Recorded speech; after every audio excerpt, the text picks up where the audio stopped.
somos cristianos. ¡A mucha honra! Y en esta ocasión, muchachos, tenemos que hablar de un video tendencia, un trending que tenemos en TikTok específicamente, donde estamos viendo casos muy interesantes en torno a la iglesia. Y hoy quisiéramos hablar de eso. Marco, ¿qué te parece? Mira, tú sabes que con relación a ese trending, ¿verdad? Trending. ¿Pero qué trending? ¿Qué trending? Eso mismo, trending. Robert, te metieron al medio. Ok, ese trend que está en TikTok. Sí. Realmente ha tomado muchos views, ha recibido muchísimos likes, muchísimas cosas. Y hay comentarios en cantidad. Muchos comentarios. ¿De qué trending estamos hablando? Con relación a ese trending que vamos. El tren. Es sobre una joven que publicó de algo que a ella le pasó en la iglesia. Estando en una iglesia cristiana evangélica. Y ella menciona varias cosas que a ella le sucedieron. Como una de ellas, que recibió mucha humillación, recibió acoso de una persona, recibió sin embargo amenazas, fue puesta en disciplina sin ella tener la culpa. O sea, hay muchas cosas que ella menciona en ese video donde es la realidad de la iglesia. O sea, dentro de la iglesia que pasan muchas cosas así. Pero también nosotros no solamente queremos hablar de eso, sino poner las dos partes. No es que vamos a ir en contra de lo que ella publicó, pero tampoco vamos a ir a favor. Vamos a poner las cosas claras de lo que el enemigo puede estar utilizando a través de eso. Y hablar de manera imparcial. Exacto, y hablar de manera imparcial. Entonces, dentro de ese video, yo lo vi completamente y todos los comentarios, la mayoría de las personas comenzaron, ya ustedes saben, a denigrar la iglesia, a decir de la iglesia que está llena de personas con muchísimos problemas, a decir que hay dentro de la iglesia hay personas enfermas, o sea, no solamente enfermas físicamente, sino mentalmente. Claro. Entonces, comenzaron a decir un sinnúmero de cosas que si tú dices, con todo eso, con todo lo que tú lees ahí, tú dirías, oye, yo más nunca vuelvo a una iglesia.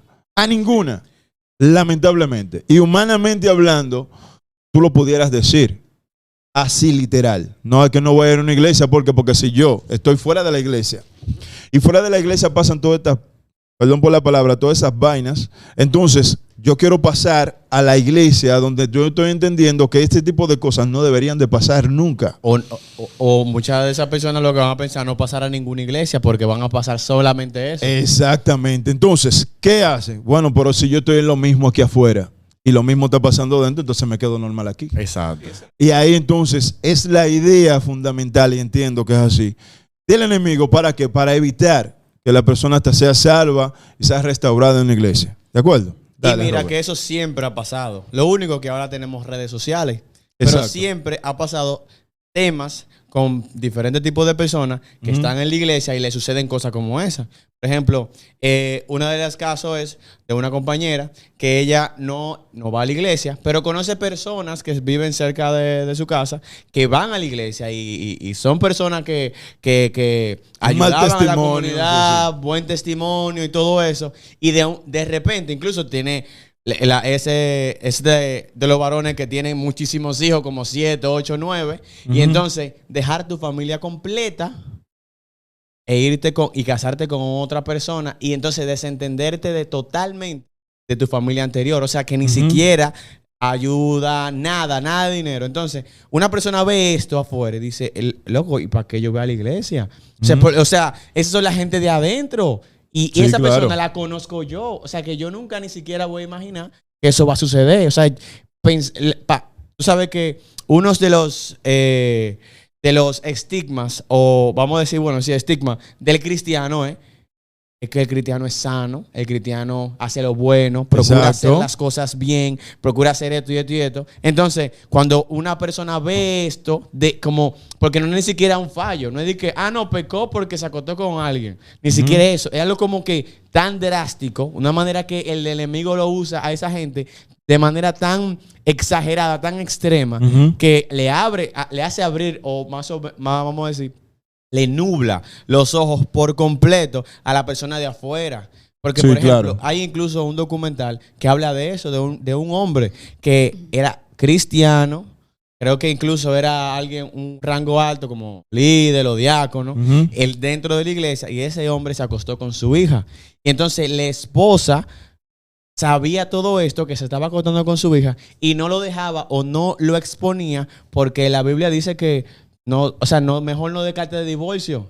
Entonces, como que son cosas que cuando lo ve una gente de afuera y que lo pone Netflix, porque una de las cosas que Netflix y HBO te pone es para también bueno, el enemigo, o sea, para distorsionar el mensaje de Dios. Pero con una realidad. Es una realidad, exacto. Son casos reales. Entonces, si son casos reales, la gente dice, es que yo no voy para la iglesia, mira esto. Entonces, están poniendo en vergüenza porque ahora se ve más. Ahora se está viendo más. Porque ahora tenemos streaming, tenemos redes sociales, tenemos muchísimas cosas que están sucediendo y que son más exponentes. O sea, siempre han sucedido este tipo de cosas, pero ahora son más exponentes. Ahora claro más que sí.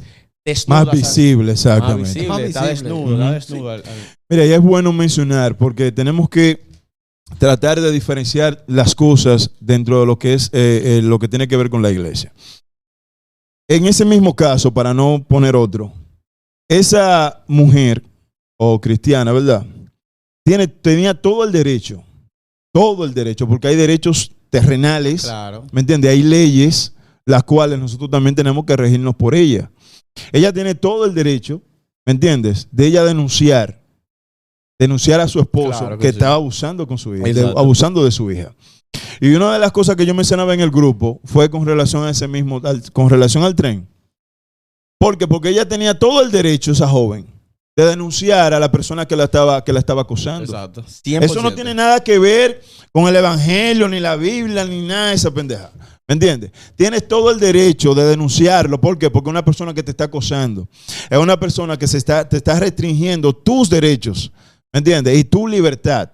Por ende, tú tienes que denunciar a esa persona.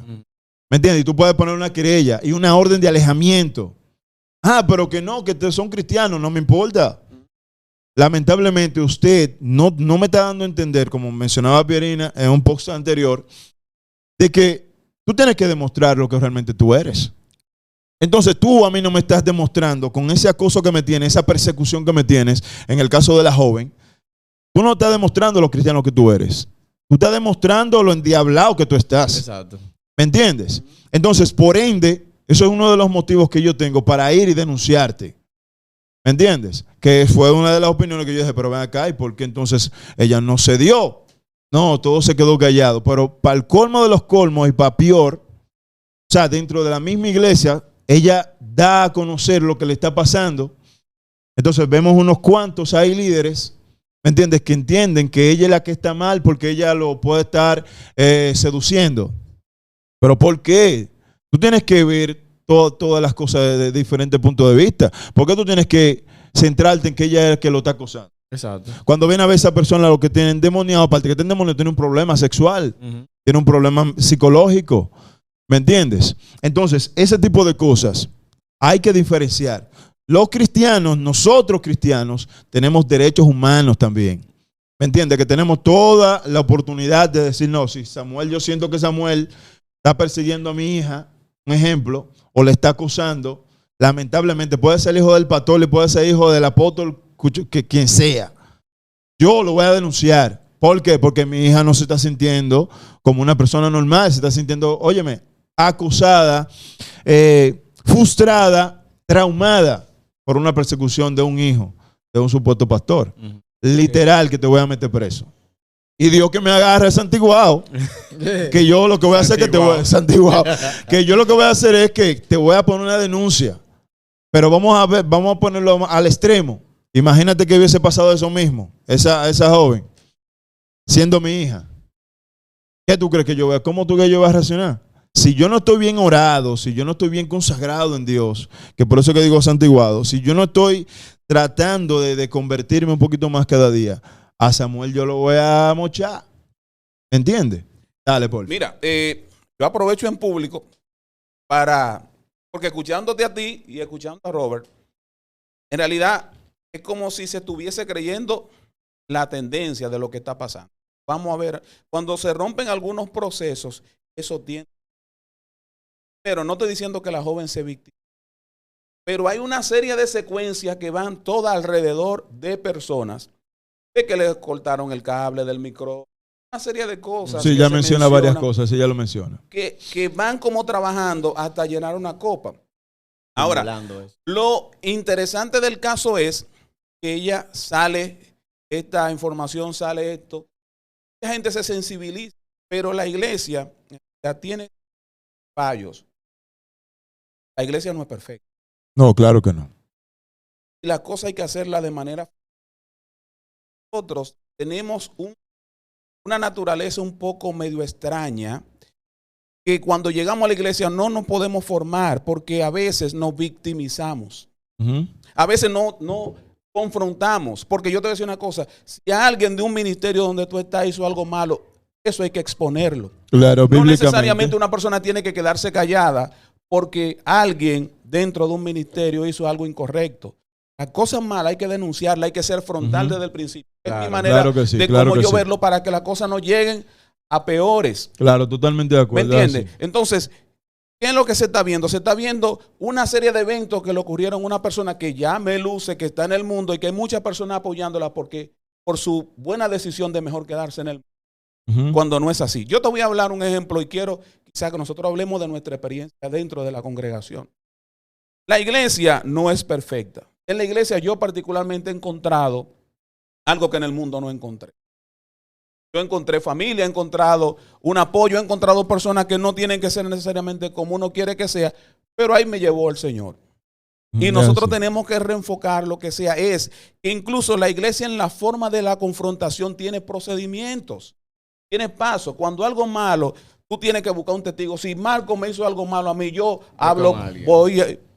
La Biblia dice, tiene que hablar conmigo. ¿Me entiendes? Si yo no hago caso, tiene que buscar a otra gente. Pero tenemos que buscar el proceso correcto para hacer las cosas. Porque no se puede permitir que nadie abuse. Yo estoy de acuerdo con lo que Marco dice en ese sentido. No, si un líder o cualquier persona de autoridad quiere abusar, no deje a los medios correspondientes, denúncialo en la policía, lo que tú tengas que hacer. Pero no. Mira, aprovechando parte de lo que dice Porfirio, se da mucho el caso, por ejemplo, de que los cristianos, o muchos cristianos, tienden a quedarse callados frente a cosas como esa, por el simple hecho de que quieren, vamos a decirlo así entre comillas, imitar a Jesús. Porque a Jesús le dieron muchísimos golpes, y lo copiaron y Jesús se quedó callado. Ojo, vamos a aclarar esto. Jesús se quedó callado porque había un propósito específico con él. Y él lo sabía. Con él, y él sabía cuál era su propósito. Exacto. Ahora bien, si tú te vas a otras partes de la Biblia más para adelante, por ejemplo, Pablo apeló al César para defenderse. Sí. Claro que sí. Pablo hizo muchísimas cosas para defender su postura. Y su derecho. Yo soy ciudadano romano. Literal. Entonces, el tipo se defendía. El tipo buscaba la forma de él protegerse. Obviamente, él sabía que Dios estaba con él. Está bien.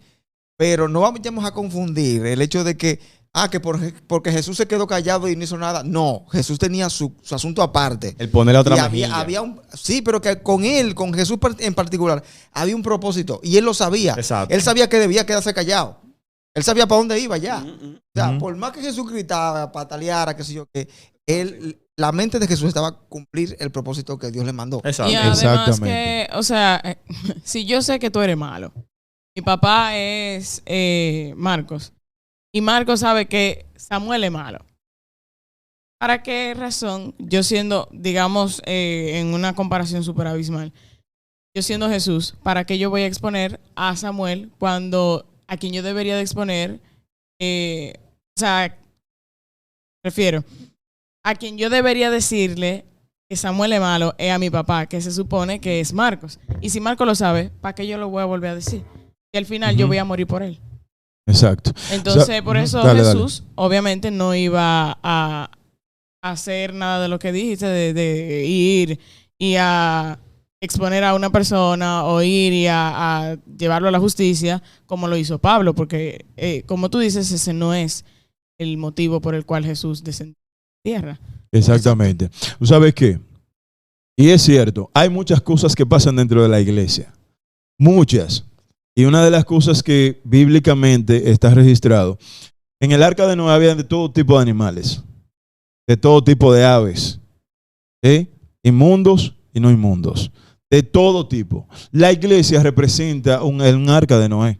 Sí. Habemos de todo tipo de personas con diferentes costumbres, con diferentes culturas, diferentes pensamientos, de diferentes índoles, de diferentes lugares, porque hay gente que son criadas en barrio y hay otros que son criados en un residencial muy sofisticado. ¿Me entiendes? Hay gente que vivimos en casa, en un callejón, hay otros que se criaron en apartamentos. No es que es probable que tenga una educación diferente y normalmente eso es lo que pasa aquí en República Dominicana. Pero la iglesia representa eso, el arca de Noé. Mucho tipo de gente. Ahora bien, que voy con lo que decía la doctora en el grupo. Se supone que si usted está dentro de la iglesia y usted se da cuenta que aquel es trigo y aquel es cizaña, ¿qué es lo que tú debes de hacer? La Biblia dice que lo debe crecer, pero tú tienes que saber y diferenciar lo que es trigo, lo que es cizaña dentro de la iglesia. Claro. ¿Me entiendes? O sea, tú tienes que diferenciar quién realmente está como un vaso de honra y cuál de esos está como un vaso de deshonra. Que lo que está ahí es solamente como un instrumento del enemigo para provocar división, como se predicaba hoy, para provocar enemistad, para provocar problemas. ¿Me entiendes? Dale, Robert. Una cosa también es muy importante que al parecer la persona que le hizo este acoso a la mujer tenía poder en la iglesia. ¿Me entendemos? Sí, que si claro, ese vaso claro. de deshonra Claro. tiene un poder en la iglesia. Claro. Es decir, si es un diácono, si es pastor, si es pastor. Ujú. ¿Tú me entiendes? Que son cosas que le van a ayudar a que esa persona sea expulsada y él se vea de manera limpia y como Pilato, como... Claro, porque cuando viene a ver, tiene muchísimos años ahí, la posición, más el poder que lo embiste. Exacto. ¿Me entiendes? Entonces él entiende que él tiene todo. Nadie va a pensar eso. Exacto. Entonces, No, hay un grupo de personas que lo va a respaldar. O sea, hay un grupo de personas que va a respaldar. Fulano. No, eso no es verdad. No. Que sí, que entonces, la manera en que él pudiera utilizar a esa gente para respaldarlo es otra cosa. Que ahí es donde está el problema. Porque entonces, si ustedes se dan cuenta, no es problema cuando es simplemente un hermano de la iglesia, un hermano. Ah, mira que me pasaste con un hermano que sí o qué. Exacto. Por lo regular, esa gente ni siquiera se va. Simplemente se aleja de ese hermano o termina. Exactamente. Yo no sé si en el video dice que ellos eran como que, o sea, si la mujer estaba enamorada, si la mujer estaba como No, que ella no enamorada. estaba enamorada. Porque yo quiero que al final dice como que yo porque le dije que no. O sea, él hizo todo eso porque yo le Sí, dije porque que ella no. se negó, Ella exacto. se negó. Bueno, eso Que sí. estaba Ella orando, ¿verdad? Pero según el video, ella dice que él le hacía regalos caros que ella no recibía, sino lo que recibía la amiga. Una amiga, exactamente. recibía. Era quien lo Entonces, Sí, la recibía. misma amiga fue la que fabricó los mensajes. Ujú. Si tú te haciendo das creer cuenta, que la que es víctima no era la víctima. si te Ya. das cuenta, o sea, es un problema grande porque también tenemos que ver como esa realidad. Yo que entro a la iglesia nuevo, me pasa una cosa como esa. Imaginemos que una mujer, por ejemplo, no, que sí, ok, a mí no me gusta esa tipa. Y que sí, y que con esa y yo que no. Y entonces ella hace todo lo posible para entonces hacerme la vida difícil dentro de la iglesia. Ajá. Lo que yo voy a hacer es irme de la iglesia. Así que yo como nuevo, o yo cuando tengo 1 año, 2 años, Sí. lo más normal es irme de la iglesia. Eso es lo más lógico y lo más humano natural. Entonces, lo que uno quiere decir en este caso es que pasan cosas como esta y es difícil decirle a una persona que no es cristiana, mira, pero tú sabes que la Biblia te manda a congregarte. Entonces, se crea un trauma porque ya tú piensas que todos son así. Ya tú piensas que todas las iglesias se comportan. Generaliza. Tú generalizas. Literal. Y hay una distorsión cognitiva eso. Claro. Tú comienzas a decir, no, en la iglesia son todos así. Entonces ya comienzas a tener problemas de confianza con las iglesias. Y entonces tú vienes y cuando quieres ir para una iglesia, tú dices, no, que yo no quiero saber de eso. Hay un trauma y para entonces librarte de eso, tiene que ser ayuno, oración y un psicólogo cristiano.